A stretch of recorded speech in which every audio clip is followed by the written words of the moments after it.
Hey guys, it's Greaseball, and today I want to talk about Priest of Gix and Jetstorm in Foundation's Jumpstart.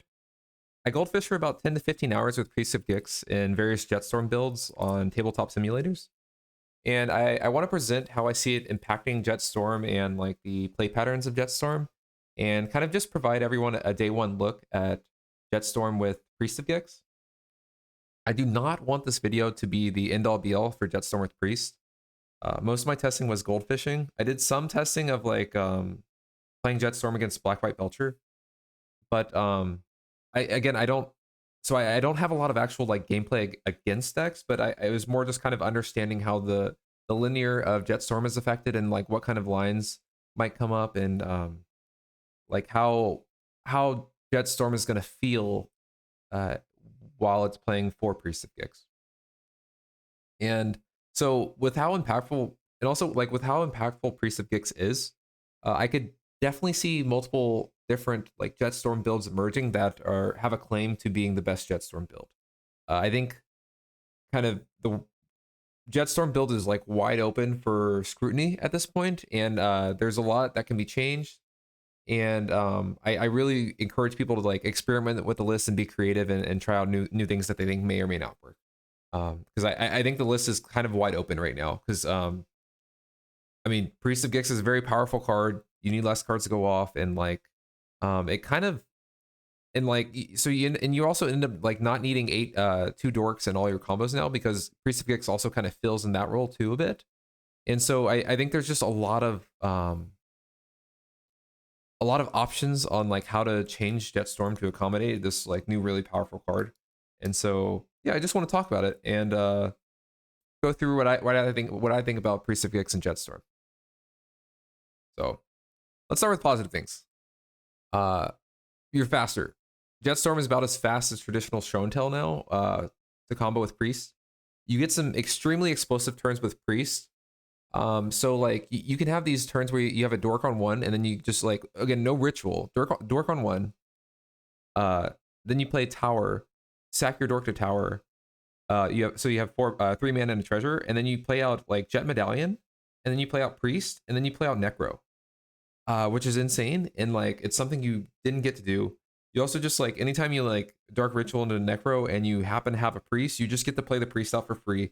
It's a crazy card, very very powerful, and it's also neat is that Jetstorm is kind of the only deck right now that's in the Timeless format that's like built to immediately start using Priest. Everything else doesn't. No one else really like tries to abuse Nightmare in the same way that Jet does, and so it's kind of like a very like deck specific card at this point on release that only Jetstorm is going to get, and it's a very very powerful card. You know, it's Dark Ritual on a stick, so it's going to be very very cool to see, and it's really really cool to see Jet get its own card that you know something like Belcher is not going to get to use in the same way. Number two, you don't need to use as many cards to combo off anymore. So Jetstorm's original combo was 5 cards, but with Priest of Gix, you're actually going to have access to multiple 4-card combos now, and so you're going to be a lot less dependent on Necro because you don't have to see as many cards to hit those 5 cards, right? You have to see one less card, and so like one less specific card, right? And then and you have a lot more flexibility within these 4-card combos because you have multiple 4-card combos that you can go off with. And so you're not going to need to see a bunch of cards off Necro. You're just going to naturally draw into your 4-card combos like a good amount of the time. Or you know you draw into your three cards of a 4-card combo, and then you have access to like a tutor, right? So you're actually going to be able to like go off without Necro infinitely a lot more frequently, which is really cool. And lastly, and this is a big one, just in terms of like playability and people wanting to like try the deck, Jetstorm will be easier to play with Priest of Gix. And I'll get on into all these things a bit more. But first off, let's just go through the 4-card combos that I think are really interesting, right? And something that's important to note with these 4-card combos, they're all going to involve Priest of Gix and Nightmare. Those cards are a must-have, and they're going to be very important in these 4-card combos. Everything else, all of your other flexibility is baked into the other 2 cards. But Priest of Gix and Nightmare is really really good, and it's going to be how you're able to combo with like less material, right? You don't need 5 cards anymore. So the first one, Nightmare and Priest and Jet Medallion goes with like Bowmasters, you have infinite pings because you just loop it infinitely because it's mana neutral. And same with Apprentice, you can make infinite servos, and then if you happen to have like literally any dork, literally any 1-drop, any 2-drop, anything, you can just start looping that with Priest and get infinite pings off that as well. So it's not Apprentice and Priest won't go infinite on its own completely, but it's like you literally just need 1 creature in the bin, and it goes infinite for infinite pings with Priest, with Marionette Apprentice, and Priest, right? So it's like close enough to infinite that I'm going to count it because you either have infinite servos or you happen to have like 1 creature in the bin and you have infinite pings and you win the game there that way too. Stitchers is really interesting in that it won't, you'll have access to infinite mills with Stitchers. And so you can just dig to one of your pingers between Orcust Bowmasters and Marionette Apprentice. And so it is actually just a deterministic infinite with Stitcher Supplier as well, which is really cool. And I'll get more into why I think Stitchers might be good in these builds later on. Next 4-card combo. Instead of Medallion, we're going to have Priest of Gix. Priest of Gix nets mana. If you have 2 priests, they net mana with Sithonian Nightmare. Basically, every full loop, you're going to net 2 mana. And so that means you can just like start looping other things. And so all your pingers are going to be infinite as well. And then Stitchers is going to dig you to your pingers. So those are all infinites as well. Next, and lastly, out of these 4-card combos, Priest loops infinitely with the Treasure Dorks. And so if you just happen to have the Treasure Dork and a Priest, you can loop that infinitely. And then you can, if you have a Marionette and Apprentice in play, you're going to get infinite pings, right? So that's another infinite. Something important to note is that because you have these like low resource infinites now too, is Greedy Freebooter does get a lot better because you're going to be able to get infinite scries a lot more frequently because you don't need Medallion anymore to get infinite scries. So I think Freebooter stock goes up quite a bit, and is like the clear like #1 dork. I think before they were a bit closer where Gas had a decent argument, like they both had decent arguments, but now to me Greedy Freebooter is like clearly #1 out of the dorks. It's just very clearly better than Shambling Gas. Next, okay, so because you no longer need 5 cards to go infinite, and you have like several 4-card infinites that you can access, you're actually not going to have to tutor for Necro as much as you did in the previous Jetstorm builds, because you're very often going to have 2 or 3. If you have 1 or 2 cards, you might want to tutor for that Necro and kind of get that set, or you feel like you might get interacted with. But like if you're against like if you're just kind of racing, and you have 3 cards to your a 4-card infinite, you can just tutor for the missing combo piece. You have access to your 4-card infinite immediately. You don't have to like resolve a Necro and then deal with all that. So you're going to find yourself in games with Jetstorm and Priest that you're going to find yourself tutoring for Necropotence a lot less frequently than you used to. And you're going to find yourself tutoring more for combo pieces. And because Priest of Gix and Nightmare are the like centralizing, or like just like the irreplaceable pieces in your 4-card combos, you're probably going to be tutoring for those a lot, quite a bit, which is cool because I don't like, it's not being as dependent on Necro is just really like, the deck is really good with Necro, but then to have the option to not have to get the Necro down is just amazing, right? It's very exciting. Now another thing is Jetstorm will be easier to play. With basically with Priest of Gix and Nightmare, you're gonna trivially get infinite mana or infinite loops a lot more frequently. It's just a lot easier to do. Sometimes after you've got like a big Necro and you're like calculating mana, and you just go, oh, I just make infinite mana here, and then I do like I play a card and like kind of loop that and I'll win. You're not gonna have to like do these like hard countings as much, and like it's not going to be as like the play is not going to be need to be as tight when comboing off as it was in the original Jetstorm list. Now also, and that for that same reason, you're going to still be counting, but you're not going to be miscounting will not be as punishing because you're just gonna have a lot more mana to work with off the back of Priest of Gix. Now I still think you should count if you can, and if you're you have the bandwidth to do it. And I've currently been counting Priest of Gix as +1 count, and with it being slightly better than that in the graveyard, because you immediately have access to like bring it back and get the mana off of it. But I've been counting it as +1, and that has seemed like fine to me. But you're not going to need count as much in figuring out whether you're going to go off or not, because you are just going to have, you're going to trivially have infinite like quite a bit with this new build. That's just what we're working with now, which is like really cool. So I think it'll be easier for players to pick it up and not feel as like not feel as confused and like as like feel like they're like just losing several games in a row because they're not correctly counting mana or something like that. So it'll be nice in terms of like increasing like play rate. Now, my concerns with the deck. With some of these full infinites, where you're just making infinite mana and then doing like 20 Bowmaster's pings, you might not be able to do that in time and on a given turn. And so that might be very bad. I don't know. I have no way of testing it, and I haven't tested it. I hope you're able to do that, and maybe you're arbitrarily able to Bowmaster enough to get to a point where your opponent like can't win. But I'm not sure that you have enough time to fully infinite off with like something like a Bowmasters. So that is a big question and something I'm like decently concerned about. Number 2, you are going to be weaker to graveyard hate.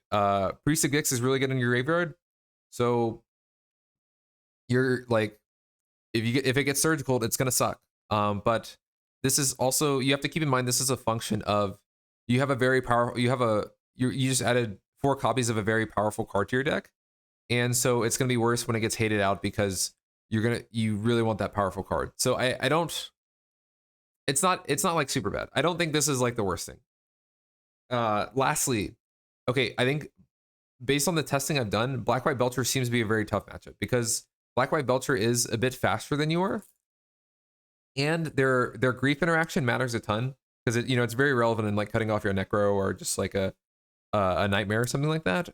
And their Solitudes are also really good if they happen to like exile a priest, right? Because you really want access to your priest, and if it gets exiled, it feels bad. It feels a lot worse than just like losing a dork.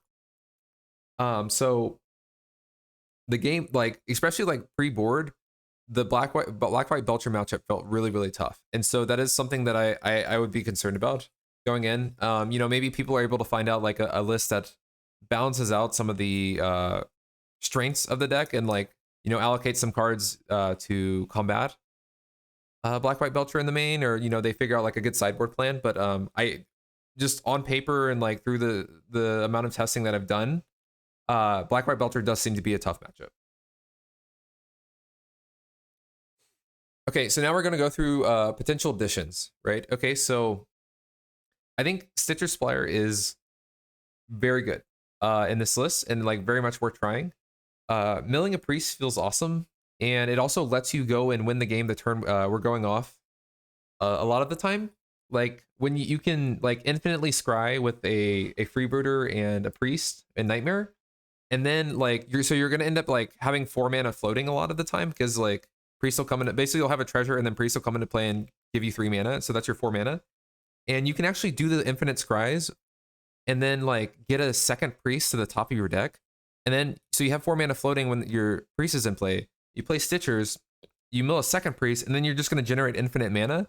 And then you have infinite right then and there, instead of like, you have infinite scries and, oh, I'm going to top an apprentice. Next turn, I'm going to go off. That's just a lot weaker than being able to immediately go off with the Stitchers, right? So I think Stitchers are very, very interesting and very much something worth trying. It definitely feels worse if you like you keep a hand off the back of a Stitchers and then you like brick and don't get any like Nightmare targets or something. That definitely sucks. So I'm not sure how Stitchers is going to play, but it definitely feels worth trying because you have the potential to mill because you have the potential to mill a priest, and then 2, because you're able to go infinite with it and go off immediately in a lot of scenarios off the back of it. So yeah, I think Stitchers is like something I'll be trying, definitely. Balustrade Spy is it secondly. So I think this is a really interesting sideboard option for Black White Belcher. We already have a lot of fast mana in Ritual and Phyrexian Tower, and so this would kind of give us a silver bullet against Black White Belcher that would cut off a lot of their play. And so I think it's really interesting. And like, given that I think Black White Belchers are toughest matchup going into the meta, I'm really considering just starting my list with 2 of them in the board. And so I think that's really interesting. Inquisition of Kozilek. I think this is really interesting because I think you're still going to have some issues with dealing with blue-black. And you still want to kind of interact with Belcher a bit because they are going to be faster than you. And I think I'm looking at Inquisition over Grief because I think you're actually going to feel exiling a card a lot more with Grief because you're going to have more games where you're not going to need a Necro. And you're going to really want that card that you had to exile to Grief. So I think this is an interesting option of a card that you can run in the main deck that interacts well with the meta and that doesn't take away from your combo where you're having to exile a piece to put a Grief down. But it's also possible that like just looping Grief with Nightmare and Priest is really, really good. And it's worth just keeping the Griefs in. I'm completely open to that as well. Lastly, I think like with you having less of a dependence on Necropotence in this build, and like you already kind of like, if you're already considering trying Stitchers with Priest, and the red-black Verge lands were released, if you ever wanted to like try Jetstorm again with Breach, I think now is like kind of a good time to, right? Like you just got Priest, you got some better mana that works really well, and you're already kind of like incentivized to try Stitchers a little bit. Yeah, I could definitely see, and you have lower resource combos now too, right? Because you only need 4 cards instead of 5. I think Breach gets a lot more interesting too, and I could see a build of that coming out. That's like, it's just Breach, Jet Breach or something like that, that I think would be really cool. With that, like, you are adding, with this in mind, these are cards you would have to add, and you would have to make cuts to do so, and you're going to want to add 4 priests to your main deck of Jetstorm. So you're going to have to make some cuts. And so I guess where I like to start with my combo decks is I like to just build them as like linear as possible, and just kind of see how far that can get me without interacting as much. Because you are going to be about a turn faster, I would start by cutting off the Marches and the Meathook Massacre. I think you're just gonna be able to like combo off and not worry about what your opponent's doing, like your opponent's fair deck are doing as much. And so for that reason, I do think these cards, these would be the first cuts I would make to like try out a list. Also with Meathook, a big upside of Meathook earlier was that it was an alternate like apprentice effect. But now we actually, we only need a Bowmasters or Stitchers to go off too. We don't need exactly Apprentice. And so I think, the actual, like, the added resiliency of Massacre gets a bit worse because we have so many more options to combo off now. Next, I would say Shambling Ghast definitely feel, with Priest kind of acting as, like, a dork a lot of the time in a lot of these loops, you're not going to be able to... with Priest like infinitely scrying with Freebooter and Nightmare, Ghast gets much worse than Freebooter. And like, so basically if you ever think about trimming dorks, you're gonna want to trim the Ghast first. And so I could see trimming like a Ghast or 2. You want to go crazy and go for 4, I think that's fine to try too, but I definitely see Ghast being less important in this list moving forward. Just for the fact that I could see scenarios where it's less important and you're not on 8 anymore, because Ghast is just clearly not as good with Priest as Freebooter is. And for Grief, I think Grief is kind of interesting as a cut because you're going off without Necro as much, and you're having these like lower resource games where you can still combo off fully. You're actually going to be really annoyed sometimes to have to pitch a black card to Grief, because it's going to put you off a card to your full combo, and so, or it's going to like remove outs to draw into your full combo, right? So I could see scenarios where Grief is just, it's too costly to play out a Grief, and you're not like doing enough without it, and it's like ruining too many keeps. But I could also see scenarios where like, oh, it turns out Grief Loop is still like really good in this meta and you still really want it. So again, you probably want access to them in the 75. Probably still want access, like, I'd probably keep at least one in just to have it as like a really good tutor target game one. But I could see where you trim Griefs. I could also see where you just go up to 4 Griefs and you're like really all in on it. And like, it turns out Belcher's just like too fast and we need a way to like keep up with them. And Grief is like probably the best way to do that. You could also consider cutting the Bowmasters too, or some number of copies. I think like the main thing with Bowmasters we're gonna have to see is if it how you combo off with it and how if the arena timer lets you fully go infinite with it. But it is interesting, and so that's really important. If it can't go infinite with the arena timer, I think it gets worse, right? And if it can, then it gets really good, right? Because it's just a generically really good fair card, and if it can also just be a combo piece, that's also like that's amazing, right? So, I have these cuts ordered in kind of how I would think about them and like how I'd probably prioritize cutting them in the deck. With March and Meathook probably being my for sure cuts that I would do to try out Priest. With that in mind, thank you for listening. Again, these are just like my findings in goldfishing and theory crafting, like not gameplay. So I like don't take these as gospel. Don't take these as like this is how the deck is going to be. Please experiment and enjoy the new set and try new things in Jetstorm. I think there's a lot of flexibility. I think the world's like wide open for Jetstorm right now. This is probably going to be the best that Jetstorm will be in a while, just because it just got a brand new card that only it gets to use. And so I would really recommend like people just trying the deck and trying out any kind of wacky card that they think might work, because I think the kind of chemistry of Jetstorm is going to change quite a bit with Priest of Gix being added. I've seen some people even like not want to play Gem Medallion, and I think that's interesting. I've seen. So I like there's a lot of interesting like directions you can go with like making cuts and like adjusting the Jetstorm list. As an aside, I will be pretty busy these upcoming weeks, but I'll do my best to update the Mox field for Jetstorm with whatever list has felt best and like kind of go off what other people that are like I know do like reliable testing, and I'll try and keep a list updated on Mox field. I have it updated right now for what I would run day one. And I'll link that in the description. But yeah, I'm really excited about Priest of Gix and Jetstorm in general, and I hope y'all are too. And hopefully it'll come up with some really good builds, and hopefully Jet's back in A tier. But have my fingers crossed for that. Thank you all. Have a good one.